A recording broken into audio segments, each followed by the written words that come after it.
Yo, yo, yo, people and patrons of the night. It is your boy, the Horrorlander, your number one favorite horror hero.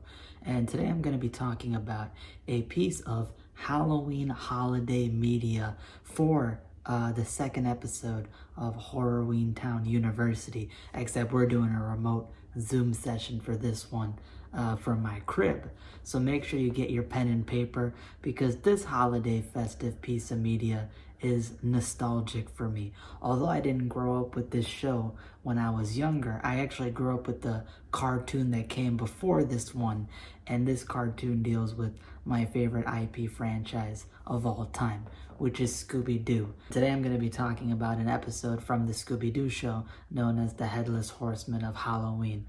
So without further ado, let's get into the discussion of the second episode of Horrorween Town University, the Scooby Doo Show, the Headless Horseman of Halloween.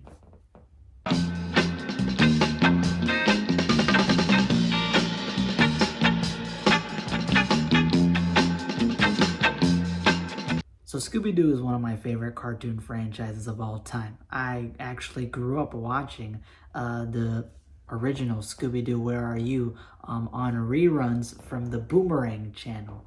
On the Boomerang channel, you had shows like Scooby Doo Where Are You, MGM Cartoons, Yogi Bear, Huckleberry Hound, Johnny Quest. All of your oldest, most vintage, nostalgic cartoons came from Boomerang, and I used to watch it religiously. I'm a big, huge fan of all the old school vintage cartoons. I love the style of them. I love the way the audio sounds. It's just real kind of like comfort food to me. Always makes me feel relaxed. I always like a late night during the summer when I pull up some of these old school cartoons and just relive my childhood. Even though I am 22 years old, I am an old head at heart when it comes to that type of entertainment. And I'm just going to play a quick video right here. You can't beat Scooby-Doo because just look at some of the setting shots and cartoon style of the show. I mean, check this out.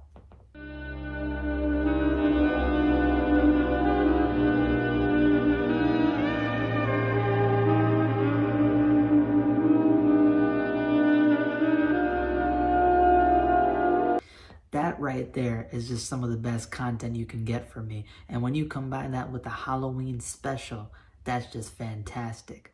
This episode opens up with the gang at a place called Crane Manor where this giant festive Halloween party is happening. You got everybody in costumes. The whole gang is there having a great time. Blood! I must have blood! But like I'll settle for potato salad? And it's called Crane Manor to pay homage to Ichabod Crane with Sleepy Hollow and the Headless Horseman legend. And the episode actually does show that the Headless Horseman of Sleepy Hollow is going to be the main villain of this story. And obviously what happens is you find out the legend about Sleepy Hollow, you find out about the Headless Horseman, and on this Halloween night, it seems that Crane Manor, who is led by the family of Ichabod Crane, and are kind of like his descendants, they're going to end up getting haunted by his spirit. And there's going to be some things going haywire at this Halloween party as you find out the ghost of Ichabod Crane is coming back with the Headless Horseman, trying to find a head to replace his own missing head. And instead of taking a jack-o'-lantern, I want a head! this guy wants a severed head, and he's come to take some names. But the gang cannot let that happen. The gang has got to help solve this mystery because there's no such thing as ghosts. Is there? Okay, in this show, usually it's not. There always ends up being a human culprit. So as the story goes on, you go through the different shenanigans of the gang, including my boy, Scooby Dum. Scooby Dum is a unique character from the Scooby Doo Show. He's kind of like a Louisiana Southern version of Scooby Doo's cousin or something. He's really funny, really goofy, and I like his charm. Dum, dum, dum, dum. And again, the episode just embodies just the Halloween spirit. You got the Headless Horseman as the main villain ready to cause havoc. You got the whole Halloween party setting. You got the whole Sleepy Hollow urban legend that gets integrated into the story.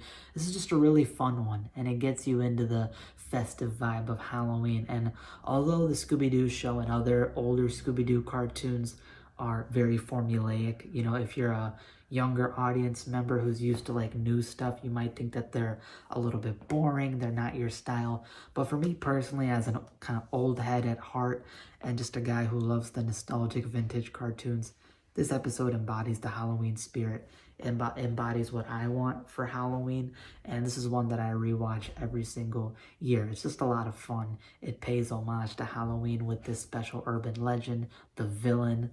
The Headless Horseman has been used up so much, but just seeing it in the IP like Scooby Doo, them actually taking a very prominent villain, prominent monster, prominent legend, and making it in the story is pretty cool to see.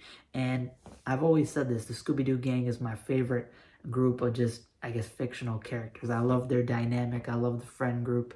You know, they got diversity in terms of personality, mindset, behavior. It's just all really fun. Just some good comfort food, some good comfort candy corn that you can get for the holidays. So for any of you out there who want something fun to watch on Halloween, go check this out. Listen, if you like vintage cartoons, if you like Scooby-Doo, if you like things that just make you feel relaxed and feel like you're having a good time, this is for you. Just give it a watch. You could relive your childhood. You could feel like a kid again. And if you're a grown man, adult like me, you're going to like this no matter what age you're a part of. And it doesn't matter as the years go on, the quality and the nostalgic feel of it just stays. So yeah, that was my quick little review. I mean, this wasn't too much of a big review. Obviously, it's a Scooby-Doo cartoon episode, but I thought that this might be a quick little lesson for you guys at Horrorween Town University. Not everything has to be complex and crazy. I just reviewed Haunting Our Pumpkinheads, which is a really scary episode with the deeper plot. But on Halloween, sometimes you just need that comfort style, that old school style, that style that makes you embody the holiday, makes you feel like you're having a fun time. And having old school cartoon graphics, a good set of main characters, a really fun paying homage urban legend setting of Halloween, and just having that old school cartoon flair that doesn't exist in modern cartoon media nowadays. All of that spells an A+ at Horrorween Town University. So for everybody out there, Scooby-Doo fan or not, go check out the Scooby Doo Show, the episode, the Headless Horseman of Halloween, and just get ready to smile and laugh. That's all I got for today. If you guys enjoyed, hit that subscribe button, hit that like button, and comment down below your thoughts and opinions about the Scooby Doo Show, about Scooby Doo as a whole. How do you feel about old school cartoons versus new cartoons? Are you like me with it? And what do you look for when it comes to the Halloween holiday? Are you looking for the scariest stuff, or are you looking for stuff that just embodies Halloween, kind of like this, or stuff like the haunted mask, etc.? Let me know that down below. That's all I got. Deuces.